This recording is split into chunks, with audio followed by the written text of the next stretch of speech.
გამარჯობა, მოგესალმებით. დღეს მიკროფონის გარეშე ვარ წარმოადგენილი და იმედი მაქვს, რომ ძალიან კატასტროფა ხმა არ იქნება.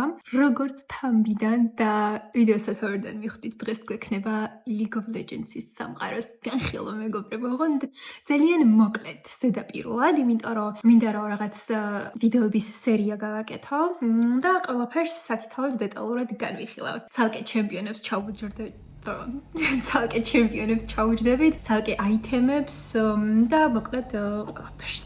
არიან ადამიანები სავარაუდოდ, არ ვიცი ალბათ, ვისაც საერთოდ არ უთამაშია ლოლი და აინტერესებს, იმიტომ რომ ძალიან ბევრი ვიცი, ვინც დაიწყო, ძალიან ბევრი რა ცოტა, მაგრამ არის ძალიან ბევრი ადამიანი, ვინც დაიწყო ზოგადად ლოლის ისტორიის გამო თამაში და ასევე არიან ადამიანები, ვინც მაგალითად თამაშობენ და არიციან ეს ის ჩემპიონების ლორები და ასე შემდეგ. მაგალითად როგორც მე, ყველასი არ ვიცი რა თქმა უნდა, მარტო რამდენიმე ჩემპიონის ვიცი, იმიტომ რომ მე ვთამაშობ Wild Rifts, PC არ მაქვს ჯერჯერობით და ახალ სახში რო გადავალ, მინდა რომ ავაწყო ჩემი დაბადების დღისთვის, რაც არის ცოტა მოგვიანებით ზაფხულში, ალბათ 60 თვეში კი მექნება უკვე და მე PC-ზეც ვითამაშებ და ვნახოთ რა განსხვავება იქნება. ზოგი ამბობს რომ ტელეფონზე ვართული, ზოგი ამბობს რომ PC-ზეო, ზოგი ამბობს რომ სულ ერთი არისო და ასე შევადარებ და ჩემი პირადი გამოცდილებით როგორ იქნება გეტყვით. ჩვენ დავიწყოთ სუსუ თავიდან რა ხდებოდა. მითოლოგიებში როგორც არის სამყაროს შექმნის ვარიანტებში რომ თავდაპირველად იყო სიბნელე,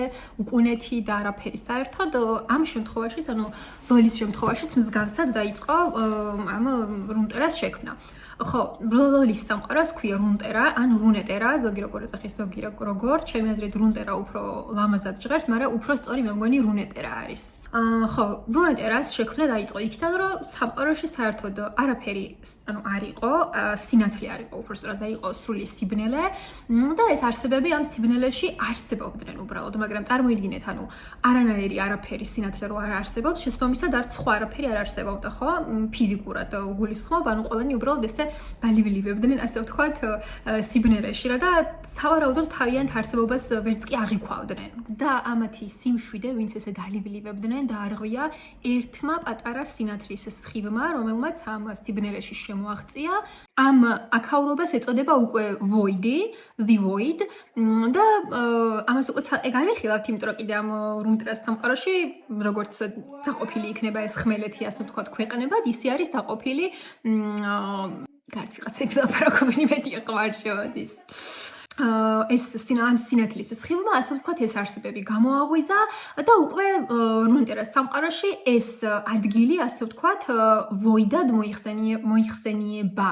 მოკლედ ეს სინათლის სხივი, ასე ვთქვათ, აწუხებდათ, იმიტომ რომ ესენი სიბნელეს იყვნენ მიჩვეულები, დაინტერესათ თუ რა იყო და შესაძლებლად ახლოს მივიდნენ და აღმოაჩინეს, რომ ეს სინათლის სხივი იყო უბრალოდ სხვა სამყაროში გასასვლელი. ამ სამყაროში შემდეგ უკვე რომ გადმოიხედეს, დაინახეს, რომ დახეტიალობდნენ, აქაც სიცარიელე იყო, და ამ სიცარიელეში დახეტიალობდნენ სხვადასხვა არსებები, როგორც არის მაგალითად Aurelion Sol-ი, როგორც არის The Bird და Kindred-ი. ანუ Kindred-ი აქვე აქედან შეგვიძლია რომ დავიმახსოვროთ.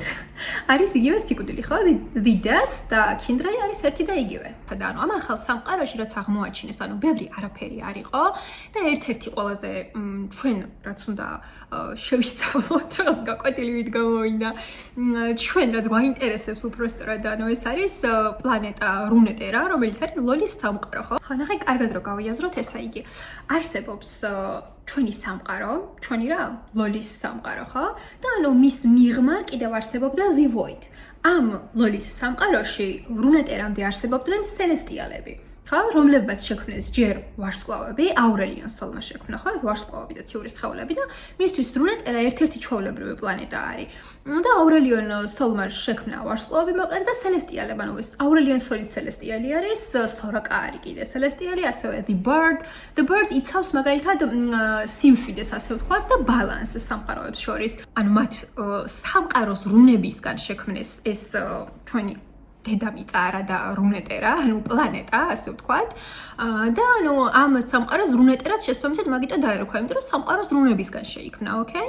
მოკლედ Void-ში რა არსებებიც ცხოვრობდნენ, ანუ ეგენი არიან The Watchers, ოკეი? ეგრე ქვიათ, The Watchers. ან როგორც მაყურებლები, რაღაც ქართულად ძალიან ცუდად ჟღერს რა, ანუ ვოჩერები დავარქვათ და ჩვენც ეგრე დავუწახოთ. და ანუ ეს დადასტურებულად ფაქტი არ არის, რომ ამ სელესტიალებმა შექმნეს ეს რუნეტერა, ანუ ეს კონკრეტულ ფაქტად არ წერია რა, ასე ვთქვათ, მაგრამ ანუ არის თეორია, რომ სელესტიალებმა ეს რუნეტერა იმიტომ შექმნეს, რომ ანუ უნდა დაესახლებინათ აქ ასე ვთქვათ, მებრძოლები, რომ თავიანთი სამყარო შემდეგ დაეცვათ. ოკეი? ანუ რაღაც ჯარისკაცებით დასახლება უნდათ ასე ვთქვათ, რომ თავიანთი სამყარო დაეცვათ მერე. და ნუ რაღაც აი იყნოს ეს ამოვაჩერებენ, რაღაცა ისე ვერ იყო რა, კარგად თავიანთი სამყაროს რაღაც განსხვავებული რომ იქნებოდა ეგ იგრძნეს ასე ვთქვათ თუ დაინახეს თუ რაღაც ეგეთი.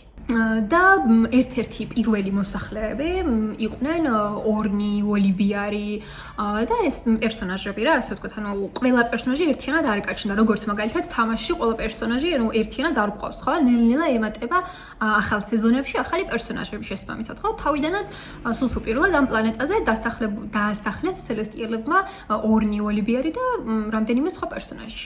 და ეხლა რატო არის ეს პლანეტა მაგიური, ხო? რუნეტერა. იმიტომ რომ ეს სამყაროს რუნები, რომელთაც შექმნეს სელესტიალებმა ეს პლანეტა, დაიკარგა, ასე ვთქვათ და პლანეტაზე მიმოიბნია და შესაბამისად თვითონ პლანეტას მიეცა ასევე ან მაგიური შესაძლებლობა და ანუ მაგიური, სხვადასხვა მაგიური არსებები, იმიტომ გაჩნდნენ სხვადასხვა ტერიტორიებზე, ხო? იმიტომ ეს რუნები მომფანტული იყო და ანუ ყველა არსებას, რომელიც მასზე ცხოვრობდა, რაღაც გარკვეულ მაგიურ თვისებებს ანიჭებდა შემდგომ ანუ პლანეტა. თავდაპირველად, ანუ უკვე ორნი და ოლიბიარი ხო დასახლებული იყვნენ ამ პლანეტაზე და მერე უკვე გარჩდნენ ასევე იორდლებიც. იორდლები არიან პატარა არსებები, ხო, ფიზიკურად შედარებით, მაგრამ ანუ პერსონაჟებს და ამ პერსონაჟების თვისებებს და რაღაცებს შემდეგ ვიდეოში უკეთესად მოვყვები, ხო და ცალ-ცალკე განვიხილოთ ყველა არსება, ასე ვთქვათ, ხო, იორდლები ვინები არიან და ასე შემდეგ. და მერე უკვე ნელ-ნელა ანუ ადამიანებმაც ეს ზედაპირდა რაღაც რო შეისწავლეს ადამიანებიც დასახლდნენ. იმიტომ რომ თავდაპირველად იყო მარტო იორდლები და ცხოველები რა და ასე შემდეგ. ანუ ეხლა მოკლედ რაც ვთქვი დაახლოებით, მოკლედ რო შევაჯამოთ, ეს არის რომ ანუ სელესტიალების სამეფო, ეს არის ფაქტობრივად კავშირი ფიზიკურ სამეფოს, ანუ ამ ჩვენს პლანეტა რუნეტერას და სულიერების სამეფოს შორის, ხო? ანუ ეს არის კავშირი. და მიღმა ანუ ამ სამყაროსი არის უკვე The Void, ანუ სადაც არსებობდნენ რუნეტერას და ამ პლანეტის შექმნამდე სხვადასხვა არსებები, ხო? ანუ საიდანაც დაიწყო ეს ყველაფერი, ეს შუქი რო გამოჩნდა, იქიდან რო გამოვიდნენ და მერე სადაც გამოვიდნენ, აქ რო შეიქმნა ახალი პლანეტა რუნეტერა. ანუ მოკლედ ეს სელესტიური სამეფო არის რაღაც ღვთიური, ხო? ანუ ამ ფიზიკური სამყაროსგან განსხვავდება და შესაბამისად იქან დროც სხვანაირად არის და რაღაც ეს ფიზიკის კანონებიც, ასე ვთქვათ, სხვანაირად მოქმედებს რა. ნუ მოკლედ ის, ანუ იმისათვის რომ რაღაც კავშირი უფრო გაემყარებინათ ამ არსებებს და ადამიანებს, ანუ მოკვდავებს და უკვდავებს შორის, ამ ახალ შექმნილ პლანეტაზე სელესტიალებმა რაღაც გარკვეული რაღაცები გააკეთეს რა. მაგალითად, ანუ ერთ-ერთი ყველაზე მნიშვნელოვანი რაც გააკეთეს ეს იყო რომ შექმნეს თანავარსკვლავედი რაც ეხმარებოდათ კომუნიკაციაში, ხო, მოკვდავებთან. მეორე არის რომ შექმნეს მთად არგონი, რომელიც არის ფაქტობრივად რაღაცა დედამიწიდან ამოზნექილი, ძალიან წვეტიანი, რაღაც თასავით, ოღონდ ანუ ვიწრო და უფრო მეტად წვეტიანი რა, რაღაც გამოვაჩენდა გაჩვენებთ. მთაზე ზემოდან ჩამოდიოდა რაღაც ღვთიური სინათლე, რომელიც ფაქტობრივად ანუ იყო იმისთვის, რომ სხვადასხვა არსებები მოეზიდა. ამ სინათლეს რაღაცას რო დაინახა, რაღაც მთარი, წვრილი, ვიწრო, მაღალი, აქ რაღაც ღვთიური სინათლე ჩამოდის, ფაქტობრივად თვალს იზიდავს, ხო და შემდგინდა რომ იმისკენ წახვიდე. რაღაც კავშირი აქედანაც მყარდებოდა, ანუ ამიტომ შექმნეს და ანუ ყველაზე განსხვავებული მთა ეს არის რუნტერას სამყაროში, იმიტომ რომ დანარჩენები ჩვეულებრივი მთები არიან, როგორც ანუ ჩვენ გვაქვს მაგალითად და ძალიან წყალებში აღარ უნდა ჩავიდე, მაგრამ ერთ-ერთი მაგალითად ის ფაქტი ანუ ამ დანარჩენი მთებში რაღაც დრაკონის ტბები და რაღაცები არის და ფაქტობრივად ეს მთები ანუ არის ვერტიკალურად გაყინული ტბებივით და ნუ მოკლედ რაღაც ეგეთები რა, ძალიან წვრილი დეტალია, მოკლედ ეგ ამ შემთხვევაში არ გვაინტერესებს.